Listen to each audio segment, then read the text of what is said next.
rear axle. Okay, in Wilmington, I have demonstrated and showed Harry how to check the front axle and rear axle alignments. We made a tool which is basically 1-inch square tubing that we're going to use for the front axle, being the steer axle, and going to demonstrate how a one-man shop can do a front axle measurement, and then he'll be able to, if from that point, if it's deemed as needing adjustments, how he can adjust that as well.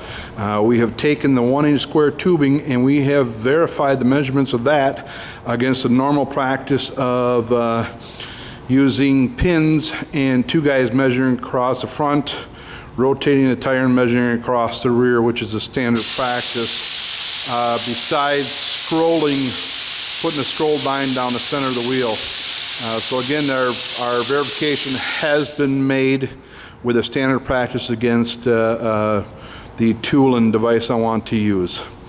Okay, I've asked Harry, he has brought this unit in, and he has the brakes released. Now what Harry's going to do first is he's going to make sure the suspension is all freed up.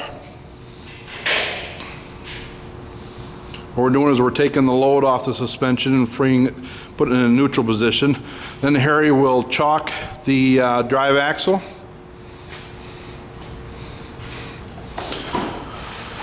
So now we've made it a safety compliance that will match up when we do the PM, so you can make this all part of it. Now he's taking the terminal bar and he's going to measure the drive axle on one side.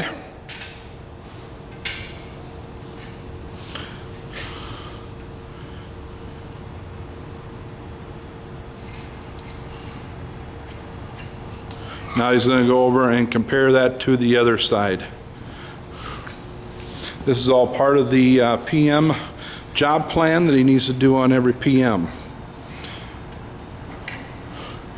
Now, Harry has looked at it, and it is what, approximately a quarter of an inch out of spec from one side to the other side, being the left side is a quarter inch longer or shorter? Shorter. So a quarter inch shorter on the left side compared to the right side. That is well within the specs.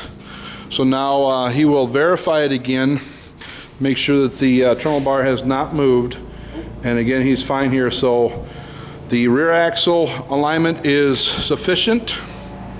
Now he'll move on to the front.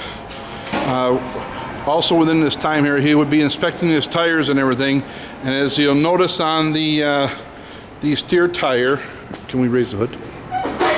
I got it. If you look at the steer tire, may be hard to see on the video, but it looks as though the two inside ribs are a little bit smaller than the other three, and across the other side it indicates the same pattern. Now going across to the Michelin poster that he has for the usual suspects of tire wear, it identifies that we want to check the alignment. So that is what we're doing here. So now he's going to go and check the steer axle alignment, and if you can see, I'll back it up here a little bit, you can see that the rod that we've made. So what he's going to do, he's going to slide it underneath, and he's going to put it on the front of the tire at the highest rib. And he's going to secure that position right there. It'll stay by itself. He's going to go over to the other side.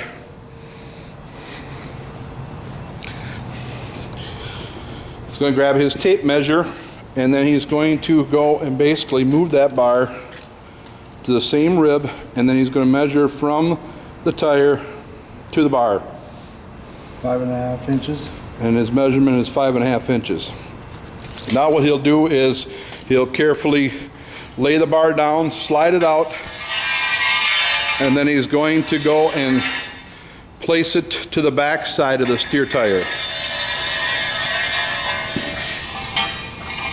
And he's going to set it up the same way. He'll tie it to the driver's side.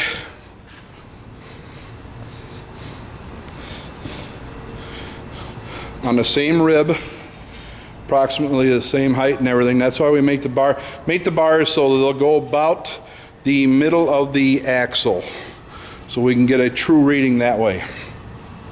And now he'll line it up over on the other side here, and then he'll measure it again. 5 1/4. 5 1/4, and then what was the front again? 5 1/16. Yeah, 5 inches. 5 inches.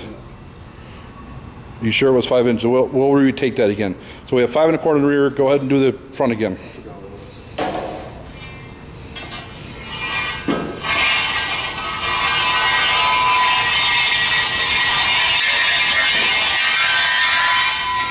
I'll go ahead and place it up there for him, but it showed you how quick it can happen.